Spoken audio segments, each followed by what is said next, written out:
Hello and welcome to another review on AnimeEveryday. In this video I'll be reviewing the anime series Aku No Hana.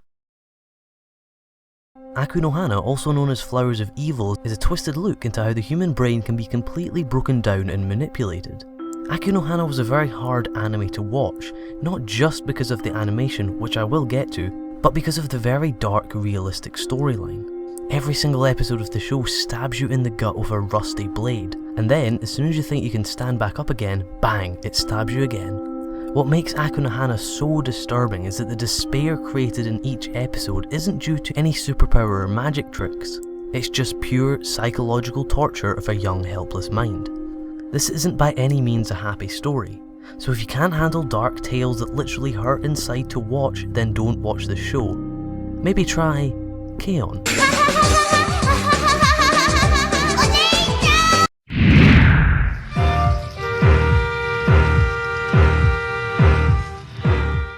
Our story watches the life of Kasuga Tako. He's a very average teenage boy attending a very average high school.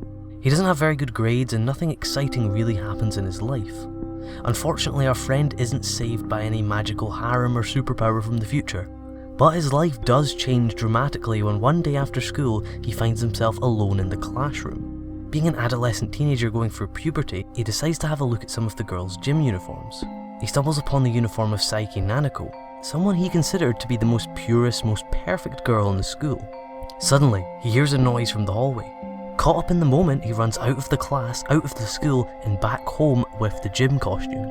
The next day before class, his teacher announces to the class that the uniform of Saiki Nanako has been stolen. Fortunately for him, nobody knew who this terrible sin was committed by. After school that day, he meets the person who will change his guilt into horror. From this point on, the show explores what types of changes can happen to someone under a lot of mental pressure. Kasuga Tako changes from a very average boy into a huge storm of uncontrollable emotions. The point is pushed home even more by the fact that what Kasuga done wasn't even that bad, and could have easily been resolved and accepted as a misunderstanding. Unfortunately, Kasuga isn't mentally strong enough to think for himself or have any real willpower. So every single episode he is manipulated into digging his hole even bigger and bigger. They don't take any shortcuts in showing us how fragile the adolescent brain is, and how it can be broken so easily. The concept of the story was very strong and immersive, but the pacing and execution wasn't great.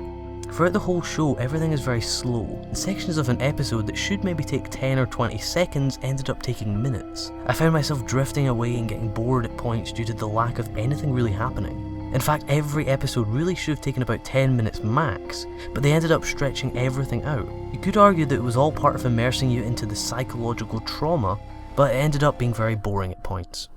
Although it does give us a lot of great looks into the mind of the character, and portrays his mental state brilliantly. In the end, the story was never really that interesting. The enjoyable parts of the show were more the characters' reactions to the situations rather than what they were actually doing. For me to give a story any praise, it really needs to engage me. It can't just be the characters doing all the work. This, unfortunately, is something Aku No Hana just didn't do.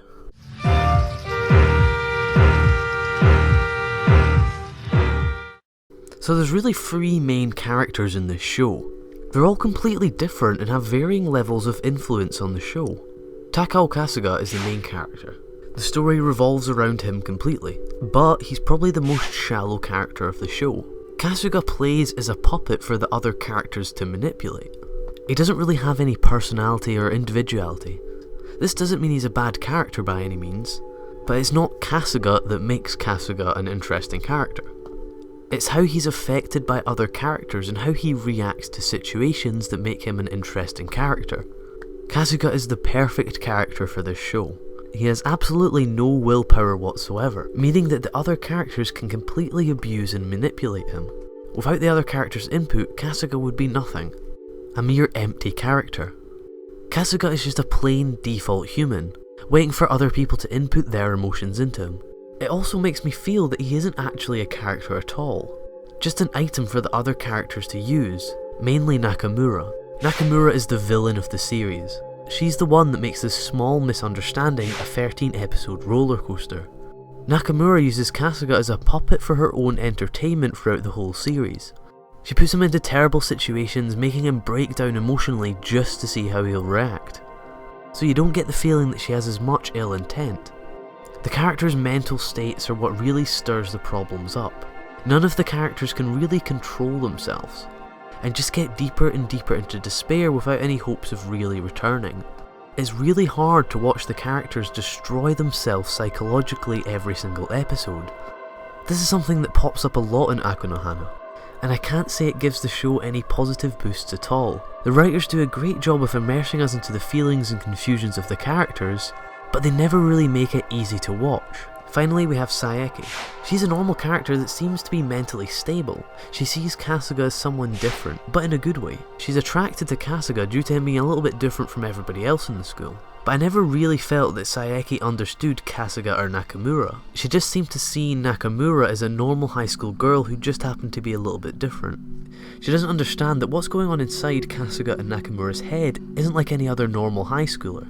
Due to this, she feels very distant and almost dull in comparison to Kasuga and Nakamura. Though Saeki is the only one keeping Kasuga from going completely bonkers, and she has a similar effect on the viewer. Overall, unfortunately, the characters were unrelatable for me. They never really felt like characters, but more like specimens in a weird psychology experiment.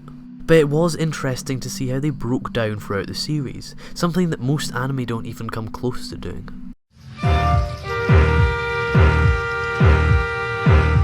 The animation of this show was the main talking point of the spring 2013 season, and for a good reason. The animation really sucked. But before you leave your angry comment, let me explain. It's not because of the rotoscoping. Rotoscoping is used in a lot of anime shows and is a great way to make scenes look really realistic. For those who don't know, rotoscoping is a technique that's been used by animators for years. It's when an animator will animate over live action footage to make everything seem a lot more realistic.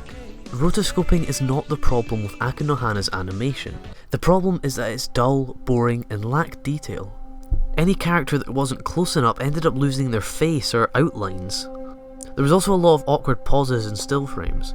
This caused a lot of situations where I couldn't tell the characters' facial expressions, and a lot of times I couldn't even tell what direction they were facing. This again is nothing to do with the rotoscoping. Here is an example of really well done rotoscoping.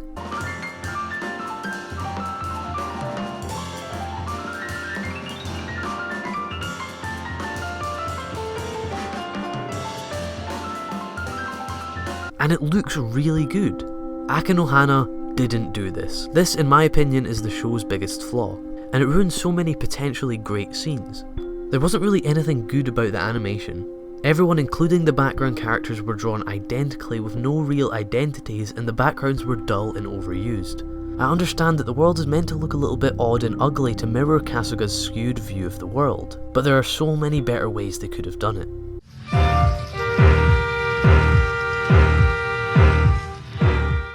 So, should you watch this show? My answer would be no. When you take a step back from all the details and look at the bigger picture, this show just isn't that enjoyable. And at the end of the day, that's what really matters. It showed us a lot of really interesting examples of human behaviour, but it just lacked any sense of enjoyment. I would only recommend this if you like harsh psychological shows. If not, then it's safe to say you can give this one a miss.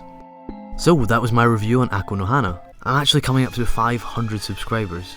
So I want to thank everybody who's liked, shared, commented on my videos, just interacted with my channel at all.